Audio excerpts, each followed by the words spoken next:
Justice exists, and I found it. You know it's going to be a special day when your wife starts drinking wine at 10 in the morning because the baby needs to see mommy having fun. Nothing says happy family like boxed Merlot before the birthday cake gets cut. I'm Tom Grady, 41 years old, IT project manager, and apparently the world's most clueless husband. Today is my daughter Zoe's first birthday, and our house on Briarwood Lane is packed with relatives, neighbors, and Elise's work friends who barely tolerate my existence. Tom, can you grab more ice from the garage? Elise calls out, her voice already slurred. She's wearing that red dress that used to make my heart race. Now, it just reminds me of warning signs I should have noticed. The party is in full swing. My mother Evelyn sits in the corner with Elise's mother Judith, both women bonding over their shared disappointment in me. Kelly, Elise's best friend, keeps whispering in Elise's ear and throwing me dirty looks. Brandon Holt, Elise's business consultant, lounges by the pool like he owns the place, his muscles straining against his polo shirt. Daddy! Zoe toddles over, cake frosting smeared across her chubby cheeks. She's the only good thing to come out of this marriage. At least I thought she was mine. Hey, princess. I scoop her up, and she giggles. Having fun at your party? More cake? I think you've had enough sugar for one day. I kiss her forehead, breathing in that sweet baby smell. In a few hours, everything I thought I knew about my life would be destroyed. The afternoon drags on. Brandon keeps flexing and telling stories about his personal training business. Nate, my only real friend, nurses a beer and makes sarcastic comments under his breath. Guy's got more muscles than brain cells, he mutters. Play nice, I whisper back, but I'm thinking the same thing. By 4 o'clock, Elise and Kelly are properly drunk. They're giggling by the kitchen island, voices getting louder with each glass of wine. I'm cleaning up wrapping paper when I hear Kelly ask, "So when are you going to tell Tom the truth about Zoe?" My hands freeze on a discarded bow. The party noise fades into background static. Elise's laugh is sharp, bitter. Why would I do that? He's a perfectly good co-parent. Besides, nobody knows Zoe's really Dave's baby, not Tom's. I used the seed Dave stored before he died. Now there was a real man. The bow crumples in my fist. Dave. Her ex-husband who died in a motorcycle accident 3 years ago. The love of her life who I could never measure up to, according to every argument we'd ever had. Tom has no idea? Kelly's voice drops to a conspiratorial whisper that still carries across the kitchen. None. The fertility clinic was very discreet. Tom thinks we tried for months naturally before going to the clinic. He never questioned why Zoe looks nothing like him. Men are so stupid about these things. My legs feel like water. I grip the counter, trying to process what I just heard. Zoe isn't mine. My daughter, the center of my world, shares no DNA with me. I'm just the guy who pays the bills and changes diapers. That's cold, even for you, Kelly says, but she's laughing. Dave would have wanted his daughter to have a good life. Tom provides that. He's stable, boring, safe, everything Dave wasn't. Elise takes another sip of wine. Sometimes I look at Zoe and see Dave's eyes, his smile. It's like having a piece of him back. I back away from the kitchen, my vision blurring. The party continues around me, oblivious. Brandon's telling another story about his gym. My mother's criticizing my landscaping choices. Zoe's playing with her new toys, innocent of the bomb that just exploded my world. That night, after the last guest leaves and Elise passes out on the couch, I pack a single bag. I take my laptop, some clothes, and Zoe's favorite stuffed elephant. On my way out, I stop by the filing cabinet and pull out Zoe's birth certificate. With a black marker, I cross out my name in the father section. I leave it on Elise's pillow with a note. Since I'm just the co-parent, you won't be needing my signature anymore. My phone starts buzzing before I reach my car. 53 missed calls and twice as many texts by the time I check into a motel across town. I read every single message, each one more desperate than the last. Tom, where are you? This is ridiculous. Come home. We need to talk. Don't be such a baby about this. You're overreacting. Tom, please, think about Zoe. The last text comes at 3 in the morning. I know you heard what I said. It doesn't change anything. You're still her father in every way that matters. I turn off my phone and stare at the motel ceiling. Tomorrow, I'll start figuring out how to destroy the woman who destroyed me. The law office of Karp, Stevens & Associates smells like leather and broken dreams. Mr. Karp, a thin man with wire-rimmed glasses, reviews my case with the enthusiasm of someone reading a grocery list. Paternity fraud is difficult to prove in this state, he says, adjusting his glasses. Even if you can establish that your wife deliberately deceived you, you may still be considered the legal father since you signed the birth certificate. She used her dead ex-husband's stored genetic material without telling me. How is that not fraud? The question is whether you can prove intent to deceive and whether you suffered damages as a result. He slides a paper across the desk. We'll need DNA tests, medical records from the fertility clinic, and any documentation of your wife's admissions. I hand him my phone with the voice recording I made the next day. Elise, hungover and defensive, repeating her confession when I confronted her. Fine, yes, Zoe is Dave's biological daughter, but you're her real father, Tom. Biology doesn't matter. This is good, Karp says after listening. But prepare yourself for a long fight. Your wife will likely claim you're an unfit father, that you abandoned your family. Do you have any history of domestic violence, substance misuse, mental health issues? Nothing. I'm the most boring man in America. Good. Boring wins custody cases. I leave the lawyer's office with a retainer agreement and a sick feeling in my stomach. My phone has 47 new messages from Elise, each one more manipulative than the last. She's moved through the stages of grief at record speed. Denial, anger, bargaining, and now emotional blackmail. Zoe keeps asking for daddy. How can you do this to her? Your mother called. She thinks you're having a breakdown. Brandon says you're just jealous because I have friends who care about me. Brandon. Of course he's involved. I drive to his gym, a chrome and glass monument to narcissism called Holt Fitness. Through the windows, I see him spotting a blonde woman on the bench press, his hands lingering longer than necessary on her shoulders. My phone rings. It's my mother. Tom, what is this nonsense about leaving Elise? She's beside herself with worry. Did she tell you what she did, Mom? She told me you're having some kind of midlife crisis. This is about that baby issue, isn't it? So what if she used a donor? Zoe is still your daughter. She lied to me for 2 years, Mom. She used her dead husband's seed and let me think Zoe was mine. Biology isn't everything, Tom. That little girl needs her father. You're being selfish. The line goes dead. Even my own mother is taking Elise's side. I shouldn't be surprised. Evelyn Grady has never thought I was good enough for anyone, including her. That evening, I'm eating Chinese takeout in my depressing motel room when someone pounds on the door. Through the peephole, I see Nate holding a 6-pack of beer. You look like heck, he says, pushing past me into the room. Feel worse. I accept a beer and collapse into the room's single chair. My wife, my mother. Probably half the neighborhood thinks I'm the bad guy here. Because they don't know the whole truth. Elise is spinning this as you abandoning your family over fertility issues. She's not mentioning the part where she committed fraud. Nate's right. Elise has always been good at controlling the narrative. She works in public relations, after all. Managing her image is literally her job. There's something else, Nate says, his voice careful. I didn't want to tell you, but you need to know. My wife saw your mom and Elise having lunch at the country club last week. They were with Brandon. What? Sarah said they looked pretty cozy, like they'd done it before. The beer turns sour in my mouth. My mother barely tolerates Elise. Maybe that was an act. Think about it, Tom. Your mom's been pushing you to forgive Elise since day one. She's taking Elise's side awfully fast for someone who supposedly just learned about this. I think about all those business trips I took last year. Elise's sudden interest in yoga retreats with my mother.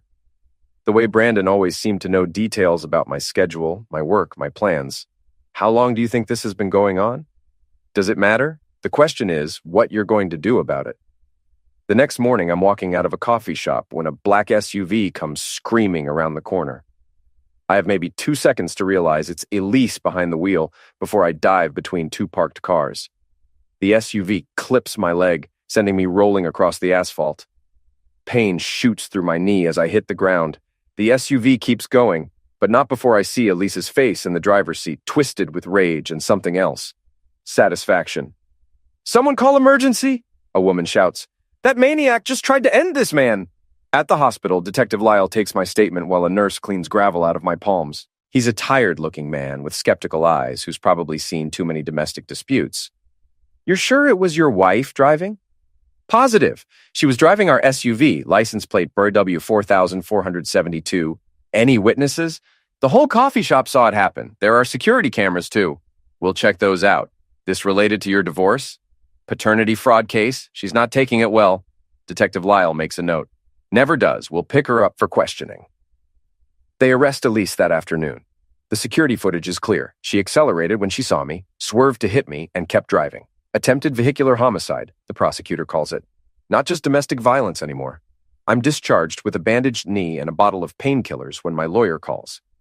I have some interesting news, Karp says. Your wife's been busy since you left. She's filed counterclaims alleging you were physically aggressive with her and Zoe. Says you have anger management issues and a drinking problem. That's complete BS. I know, but she's also claiming you threatened to end her and Brandon if she didn't take you back. She has witnesses. What witnesses? Your mother, for one, Kelly Morrison, Brandon Holt himself. I sit down hard on the hospital bench. They're all lying. Of course they are, but lies backed by multiple witnesses can be dangerous. We need to get ahead of this. Through the hospital window, I watch Elise being led out in handcuffs. She looks small and vulnerable, playing the victim even now. A few reporters have gathered, drawn by the drama of a suburban mother arrested for trying to run down her husband. She looks right at me through the window and smiles. That's when I know this is war. Elise makes bail in 6 hours. Her mother, Judith, posts the $50,000 like she's buying groceries. And by evening, Elise is back home playing the wronged wife for anyone who'll listen. The local news picks up the story. Suburban mother arrested after domestic dispute turns violent. They use Elise's professional headshot and a grainy photo of me from my company website. Guess which one makes me look like an unhinged lunatic? The husband had been acting erratically, Kelly tells the reporter, standing in front of our house with practiced concern. Elise was afraid for her safety and her daughter's safety. She was trying to get away when the accident happened. Accident. Right. My suspension from work comes the next morning. Just until this legal situation resolves, my boss says over the phone. You understand, Tom. We can't have employees in the news for domestic violence. I'm the victim here. The optics are bad. Take some time, get your personal life sorted out, and we'll talk. By noon, 3 neighbors have crossed the street to avoid me. Mrs. Culpepper, who used to bring me tomatoes from her garden, won't make eye contact. The mailman leaves my mail on the sidewalk instead of the mailbox. Elise is good at this. Really good. I'm researching defamation lawyers when Nate calls. You need to see Channel 7 tonight. Elise is doing an interview. She's sitting in our living room, Zoe on her lap, looking like a Madonna and child painting. The interviewer, a sympathetic woman with perfect hair, lobs softball questions about surviving domestic misuse. Tom was always controlling, Elise says, her voice barely above a whisper. He monitored my phone, questioned my friendships, got angry when I worked late. When I told him about Zoe's paternity, he exploded. Said he'd end me before he'd let another man's child inherit his money. You must have been terrified. I was. That's why I was trying to get away when the accident happened. I saw him on the street and panicked. I just wanted to get past him, but he stepped in front of my car. Zoe babbles something, and Elise smiles sadly. She keeps asking for Daddy. I don't know how to explain that Daddy is sick right now, that he needs help. The segment ends with information about domestic violence resources and Elise's GoFundMe page for legal and medical expenses. It's already raised $12,000. I throw the remote at the TV. The next morning, I drive to Brandon's gym. It's time to go on offense. Holt Fitness is busy with the morning crowd, all spandex and self-improvement. Brandon's in his office, feet up on his desk, talking on the phone about protein supplements and maximizing gains. He looks up when I walk in, his face shifting to fake concern. Tom, man, I heard about the accident. How are you holding up? Cut the crap, Brandon. I know you're sleeping with my wife. He laughs, but his eyes are nervous. Dude, that's crazy talk. Elise and I are just friends. I'm helping her through a difficult time. Is that what you call it? Helping her commit paternity fraud? Helping her lie to the police? You need to leave, Tom. You're not welcome here. I pull out my phone and show him the photos Nate's wife took at the country club. Brandon and Elise holding hands across a table, his hand on her thigh, her head on his shoulder. Sarah's got more where these came from. How do you think your clients will react when they find out their trainer is a homewrecker who helps women defraud their husbands? Brandon's face goes red. You can't prove anything. Watch me. I leave him sputtering and drive to Elise's office. She works for Morrison and Associates, a mid-sized PR firm downtown. The lobby is all modern art and inspirational quotes about authentic messaging. The receptionist, a young woman with purple hair, looks uncomfortable when I ask for Elise. She's in a meeting right now. I'll wait. Sir, I'm not sure that's... I'm her husband. I think I can wait for my wife. 20 minutes later, Elise emerges from a conference room with her boss, Miss Fenn, and 2 clients. She freezes when she sees me. Tom? What are you doing here? We need to talk. This isn't the time or place. Really? Because you made our marriage very public yesterday. Figured you wouldn't mind discussing it at work? Miss Fenn, a sharp-faced woman in her 50s, steps forward. Mr. Grady, I'm going to have to ask you to leave. This is a workplace, not a place for personal disputes. You're right. This is a workplace where professionals should act professionally. Tell me, Miss Fenn, do you know about Elise's relationship with Brandon Holt? I don't see how that's relevant. I pull out my phone and play the recording of Elise's confession about Zoe's paternity. Her voice fills the lobby, admitting to fraud, calling me stupid, laughing about her deception. The clients exchange glances. The receptionist's mouth falls open. Miss Fenn's face goes white. This is the woman representing your company's integrity, I say loudly enough for everyone to hear. A woman who commits paternity fraud, lies to police, and tries to run down her husband with an SUV. Very authentic messaging. Tom, stop, Elise hisses. Why? You didn't stop when you were telling reporters I'm a dangerous man. You didn't stop when you were raising money off lies about me. I turn to the clients, 2 middle-aged men in expensive suits. Gentlemen, I'd be very careful about trusting this woman with your company's reputation. She's been lying professionally for years. Security arrives as I'm leaving, but the damage is done. By evening, someone's uploaded the lobby confrontation to social media. #paternity fraud starts trending locally. The comments are brutal. This woman is evil. Feel sorry for the husband. Why isn't she in jail? That poor man. For the first time in days, public opinion starts shifting my way. Elise calls that night, screaming, "You had no right to embarrass me at work, like you had no right to lie about me on TV. I'm fighting for my daughter's future." She's not your daughter, remember? She's Dave's. You made that very clear. The line goes quiet for a long moment. When Elise speaks again, her voice is cold. You're going to regret this, Tom. I promise you that. She hangs up, but I'm not worried. What else can she do to me? I'm about to find out. My mother dies on a Tuesday. The call comes from Patty, my sister, who's been trying to play peacemaker in this whole mess. Tom, you need to get to the hospital. Mom had a stroke. Evelyn Grady passes away 3 hours later without regaining consciousness. I'm holding her hand when she goes, wondering if she would have wanted me there or if she'd have preferred Elise, her chosen daughter-in-law. The funeral is a nightmare of family politics and whispered conversations. Half the attendees treat me like a pariah, the other half like a curiosity. Elise shows up in black designer clothes, playing the grieving pseudo-daughter-in-law. She brings Zoe, who runs to me, crying, "Daddy," before Elise pulls her away. She shouldn't be confused right now, Elise says loudly enough for everyone to hear, with everything that's happened. Brandon lurks near the back, uncomfortable in an ill-fitting suit. Kelly works the crowd like a campaign manager, reinforcing Elise's victim narrative to anyone who'll listen. During the service, I sit alone in the front row while Elise holds court 3 rows back, accepting condolences like she's the real family. The pastor, who barely knew my mother, gives a generic sermon about forgiveness and family bonds. Evelyn believed in the power of love to overcome any obstacle, he drones. She would want her family to come together in this time of grief. I almost laugh. My mother spent the last month of her life telling anyone who'd listen that I was a selfish bastard who abandoned his wife and child. Coming together was the last thing she wanted. After the burial, there's a reception at the church. I'm standing alone by the coffee table when my cousin Mark approaches. He's a big man, a construction foreman who's never liked me much. Heard you've been causing trouble for Elise, he says. Heard you've been listening to gossip. She's a good woman, Tom. Your mom thought so too. My mom didn't know the whole story. Maybe because you never told it right. Mark steps closer, using his size to intimidate. Maybe you should think about making this right, for Zoe's sake. Get away from me, Mark. Or what? You'll run me down with your car? The conversation stops around us. People turn to stare. I realize this is exactly what Elise wanted, a public confrontation that makes me look unstable. I never ran anyone down. Your friend Elise tried to run me down. That's not what I heard. Then you heard wrong. Mark's face reddens. You calling me a liar? I'm calling you misinformed. He shoves me hard.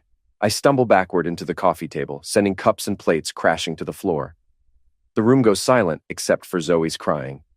"Mark, please," Patty says, rushing over. "This is Mom's funeral. Tell that to your brother. He's the one who can't let sleeping dogs lie." I get to my feet, coffee staining my shirt. Around the room, faces stare at me with a mixture of disgust and pity. "Mission accomplished, Elise. You've turned my own family against me." "I'm leaving," I announce to no one in particular. In the parking lot, Nate catches up with me. "That was a setup, you know. Elise probably told Mark exactly what to say to set you off." "I know." I lean against my car, suddenly exhausted. "She's better at this than I am." "Maybe, but she's getting desperate. Desperate people make mistakes." "What do you mean?" "I've been asking around. Turns out Brandon's been bragging about his rich girlfriend at the gym. Says she's going to help him expand his business once her divorce comes through." "Elise doesn't have that kind of money." "Exactly, so where's it coming from?" The answer comes 3 days later. Natalie Holt, Brandon's bitter ex-wife, calls me out of the blue. "I heard you're having problems with my ex-husband," she says without preamble. "You could say that." "Good. That makes us allies. Can we meet?" We meet at a coffee shop across town. Natalie is a thin, angry woman with short blonde hair and tired eyes. She slides a manila folder across the table. "Brandon's been stealing from his business partners," she says. "Skimming membership fees, inflating equipment costs, the works. I've been documenting it since our divorce, waiting for the right moment to use it." I flip through the folder. Bank statements, receipts, emails, all showing a pattern of financial fraud going back 2 years. "Why are you showing me this?" "Because that witch he's sleeping with is helping him. Your wife's been moving money through her company's accounts, washing Brandon's stolen cash. They think they're smart, but I used to be an accountant." The pieces click into place. Elise's sudden interest in investment opportunities, her new clothes, expensive dinners, the upgraded car. She's been helping Brandon launder money and taking a cut. This is embezzlement. Among other things, the IRS would be very interested in these transactions. "What do you want in return?" Natalie's smile is sharp as a knife. "I want to watch them burn." That evening, I call Detective Lyle. "I have information about financial crimes involving my wife and Brandon Holt." "What kind of crimes?" "Embezzlement, money laundering, fraud. I have documentation. Bring it in tomorrow. We'll take a look." I'm finally fighting back with real tools. But Elise isn't done either. The custody petition arrives the next morning. Elise is suing for full custody of Zoe, claiming I'm an unfit parent who poses a danger to the child. The supporting documents paint me as an unstable, violent man who abandoned his family and threatened his wife. Attached is a restraining order. I'm not allowed within 500 feet of Elise, Zoe, or our house. My lawyer calls an hour later. "This is bad, Tom. She's got 3 witnesses claiming you threatened to end her and Brandon. Your mother gave a statement before she died, saying you had anger issues and a drinking problem." "My mother's dead. She can't testify." "Her written statement can be entered as evidence. And there's more. Kelly Morrison claims you've been stalking Elise, following her to work, harassing her friends." "That's all lies. Proving that will be difficult. Right now, you look like an obsessed ex-husband who's escalating toward violence."